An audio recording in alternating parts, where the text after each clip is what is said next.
Let's talk about what to expect if you're having surgery. The night before and the day of, your tummy needs to rest to prepare. No food before surgery. When you arrive, you'll meet the team who'll take care of you. They will make your recovery room a safe and cozy space. You can bring a favorite toy or a blanket to make it feel even safer. Next, they will give you a bracelet, which ensures everyone knows it's you.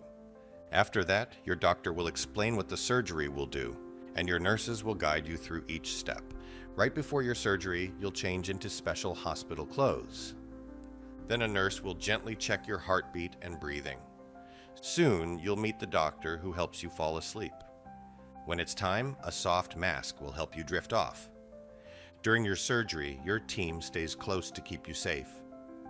And monitors watch over you to let the team know you're doing well.